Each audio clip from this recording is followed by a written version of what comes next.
G'day everyone, welcome back to another episode. So this week's a bit of an odd one. We came down, the whole family enjoyed the Saturday down here. We had beautiful weather, no wind, and we spent a bit of time just going through and planning things on the boat. We cooked up a nice barbecue, everyone had a lot of fun. Then my daughter went away on camp. She came back and she was riddled with cold. She got the flu while she was at camp and passed it on to all of us. Except for me, I've remained healthy, but everyone's riddled in bed and they're sick, so I haven't been able to come down to the boat. So I basically had no progress. I haven't got much to show you, but we'll show you some clips on what we did on the Saturday, and we did a lot of planning. So I'm going to run you through some of the ideas and things that we've done on the boat and what we planned. I did go through everyone's comments, and everyone did mention how they think my stops aren't going to be strong enough. With the hydraulic force, it's going to be banging into those stops. They reckon it's going to end up tearing those stops off.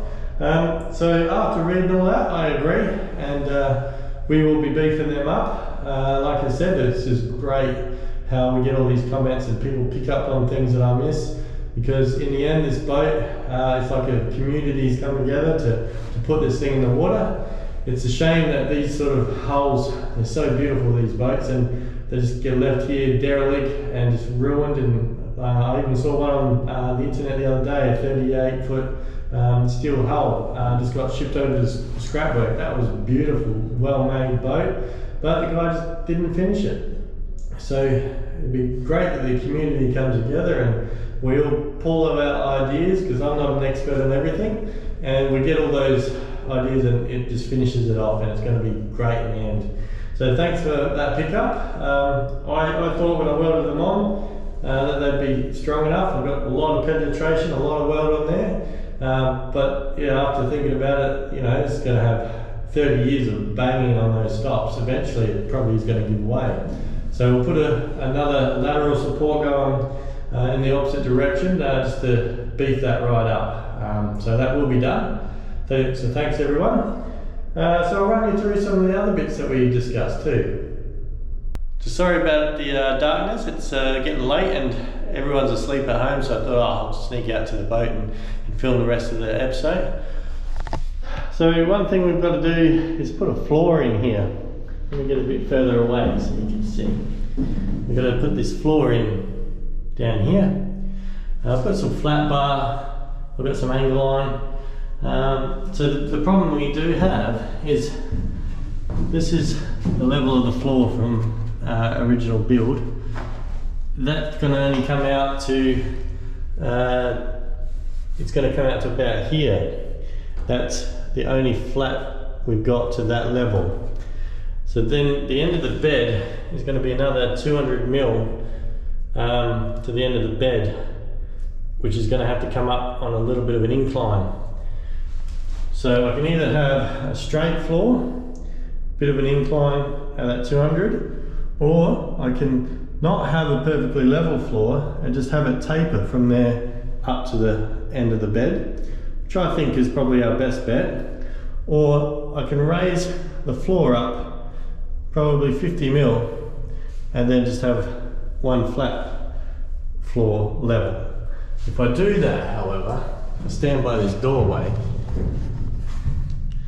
Oh, we can't see because there's no light. So let me get some light happening. If we do that, and I'm standing where that level of the floor will be, you know, as it is, I'm basically going to be touching the roof. If we raise it up 50 mil, I'll be hunched over. If I go to the middle of the boat, not so bad. I've got room. But where I walk in, by the door there, we're going to be hunched over. And same as if we walk in by the ensuite, the aft head, be hunched over. Where I wouldn't be hunched over if we leave it the way it is and just have a slight incline. So I like the idea of the slight incline. Not sure about what the wife wants, but yeah, let us know what you guys think. Should raise it up, be a little bit hunched, but have a perfectly level floor? Should we have it's probably going to work out to be 7 to 10 degree incline and just have one flat floor? Or should we come out perfectly level and then come up on a bit of a sharper angle? So we've got 3 options there. The next option I come up with is I'm going to build out the bed frame using all this angle line that I've got. So we got heaps of this angle line that we took out from the saloon there. So if I basically come up here, we're going to come up so it's at my knee height, and we'll have the bed going down basically so it's about 200 mil off that the aft bulkhead, 200 mil up, and then straight out. And we're going to have a queen size bed in here, and then just box it out with this angle line, and then I can drill holes in the angle line, and then we can clad this steel in timber. So it'll be boxed out using timber, and then have a steel frame construction, and then on top of that bed we're going to have gas struts to lift it up for storage. So the bed is pretty easy going. I think that's going to be the best. Alright, one of the next decisions we've come up with, which is I think a bit of a big decision, we are not going to have a bunk bed here. So our original plan was to have a bunk bed quite low to the ground here. So the first bed going in here, and then another bed going in there. Now, after we looked at how much room we have, you know, the bed, the cushions are going to be 100 mil thick at least. Then you've got the framing and all that sort of stuff, and then the roof lining and whatnot. It's only going to have 600 mil of space for each bed. So I mean, it'd be pretty cozy, but you're only going to have 300 mil per person. 600 mil per person to be able to crawl around and roll around in bed. So it's not a lot to be comfortable. So we might just basically bring this up a lot higher and have one larger bed in here, which will then have another lot of storage in here. So we're going to have like probably 2 large deep drawers either side for people that stay over. They can have their own storage space. So we do have 2 kids. So we were planning on having it, so we've got the aft cabin for us, and then the bunk beds for the 2 small kids, and then we've got another double bed going in here. So if we have guests over, we've got double bed, bunk bed for the kids, and in the aft cabin we've got our bed, which gives us a lot of room to have people on the boat. However, that being said, by the time I finish this boat, the kids are going to be a little bit bigger than they are now, and they may not want to be cramped up in these 2 tiny bunk beds. So if we make one bigger, cozier bed here, and a double bed there, we can swap the kids out between those beds, and the settee is going to count as a double bed once we lower the table, so guests can stay there. So rather than our kids be comfortable, they actually want to come out with us, rather than squishing them into a tiny little bed and just having them whinge the whole time. So we'd rather be happy. So with that being said, we sort of like played around with the amount of room that I have here, and although I did just in the last episode finish this door off,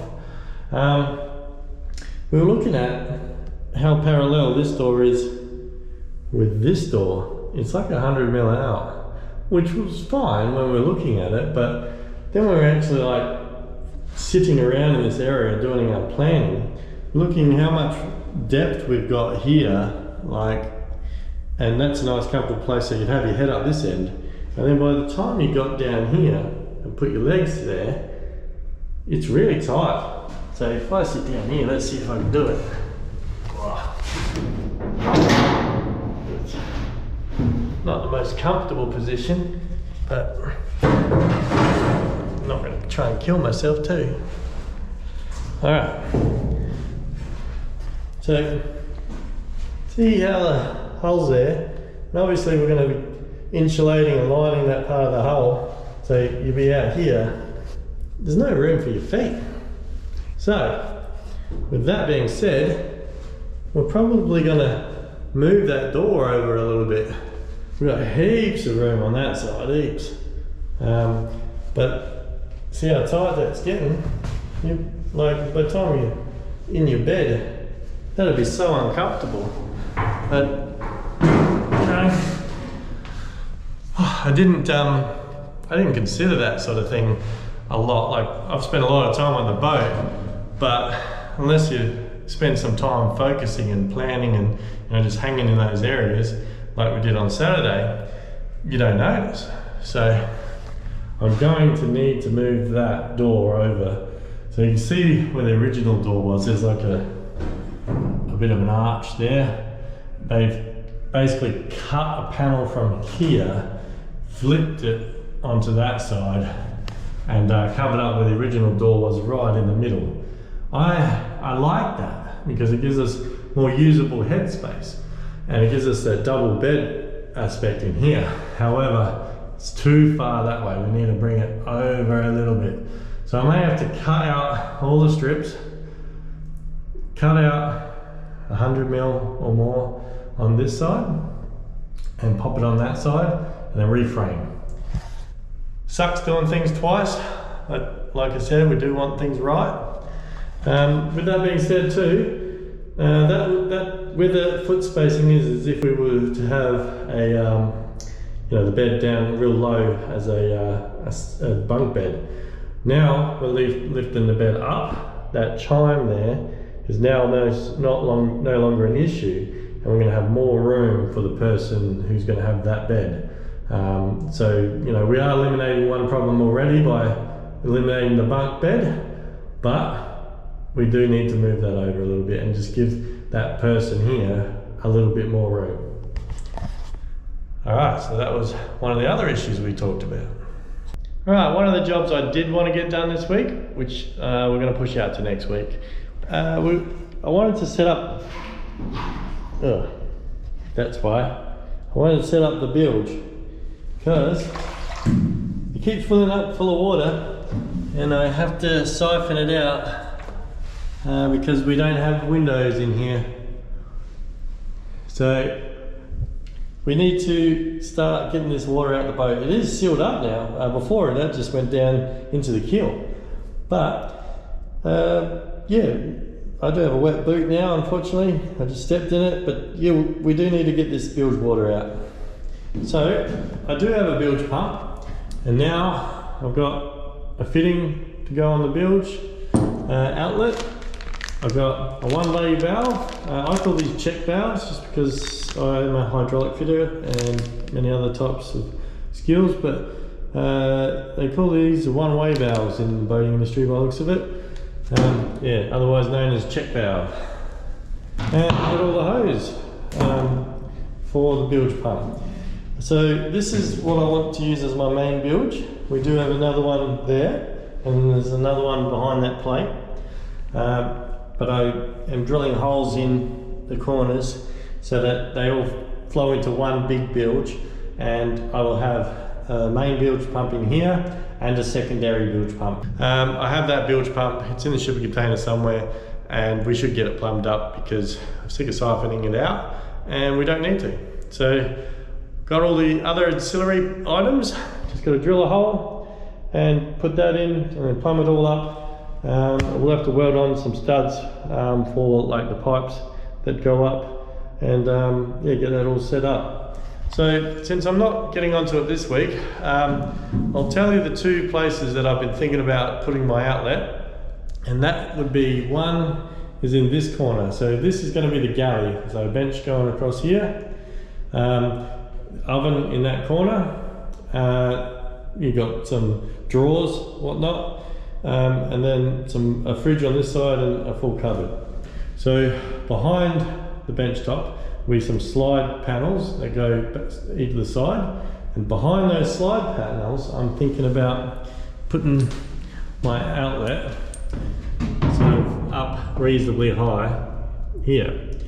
And the reason why I'm thinking about doing that is because it's really easy maintenance. There's not going to be any panels that need to be removed. I don't need to pull apart any foam or anything to get to that through hole to maintain it and check it periodically whenever I need to. I can get to the hose if the hose needs retightening or changing the bandit straps out, I can get to it. The other place would be to come up here into the wardrobe. So in this area here is going to be a full wardrobe, and I can put this just underneath the window here in a corner, and the hose just run down the side into the bilge straight over there, and that's another very easy place to maintain. I don't have to pull anything apart. It's just, I just want easy maintenance.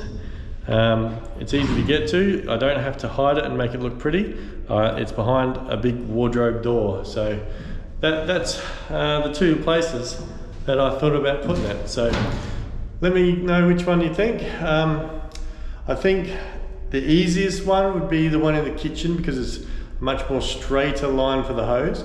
I think the best one would be in the wardrobe because although there's probably two 90-degree bends that will have to go in, the wardrobe is a much nicer place to do maintenance on it. You're not leaning over a bench, you're not having water potentially leak into kitchen cabinetry, so it's basically a lot easier for the water to drain down the side of the boat if it does leak.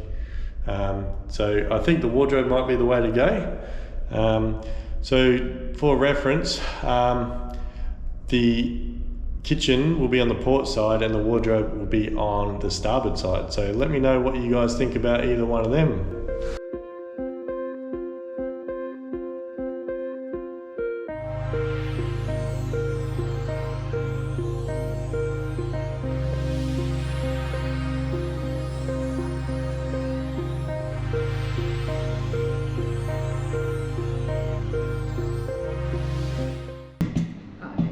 So Daddy, what's your next episode going to be about? Yeah. Okay. Flooring. Floorboard. So do you like working on a boat in your free time? It's the best. Are you happy that you finally said yes to you having one? And it took 17 years. About that.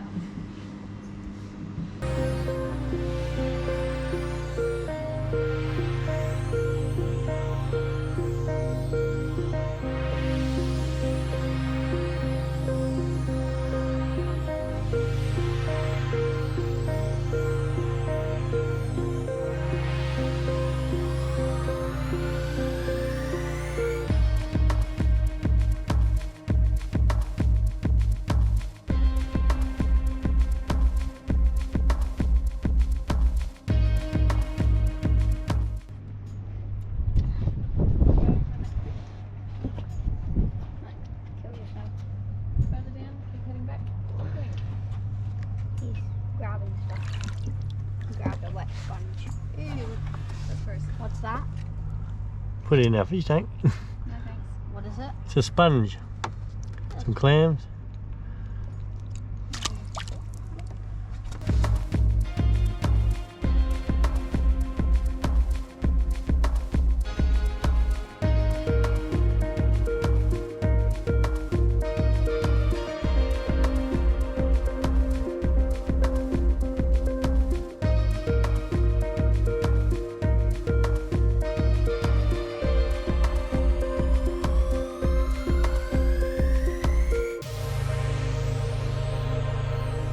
Yeah, so unfortunately no progress this week, but you know, sometimes you've got to take a step back, because if you don't sit on the boat and just think about things, you're going to miss things, and you don't want to finish the boat because you just kept pushing ahead, and then you go, oh, I wish we did that.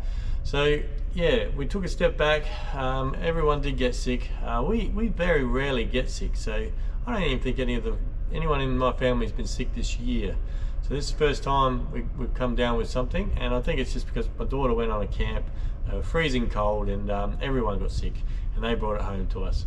But that's all good. Yeah, they'll get better in a couple of days, and we'll push on with some work. So next week's going to be jam-packed, I hope. You'll let us know what you guys think, if the bilge pump outlet should go on the cupboard side or on the kitchen side. Yeah, I'm 50-50. I'm leaning towards the cupboard, actually. When I first thought about it, yeah, I thought the kitchen was going to be the spot. But then you think, oh, well, I've got to get in there. I'd rather just open up 2 doors and just lean right in and get to that fitting. So I'm leaning towards the door, even though I think that would be harder to install. And the floor, I really don't know what the floor should be. I reckon just one long taper. I don't really want to raise the floor up, but one long taper would be nice, because it's easier to make one floor piece panel than to have, you know, a straight bit and then a taper. So I'm gonna suggest the one piece. So you guys let us know what you think in the comments. I do love the comments, I really do, because you know, I may think one way and I've locked my train of thought on that way, but then someone comes along and they suggest something, I'm like, damn, I should have thought of that. But like I said, this is a community built boat. I don't stick to my guns and say, no, I've got to do it my way. If someone's got a good idea, happy to hear it. So yeah, keep those comments coming, I love them. But yeah, I'm going to go back to the family, make sure they're okay. Yeah, no work this week, sorry about that, guys. So I'm going to yeah, plow back into it next week. But at least you got a preview of some things that are coming up. I do want that bilge done, because I don't like stepping in that water all the time. So everyone have a good week, and we'll catch you next week. Thanks, guys.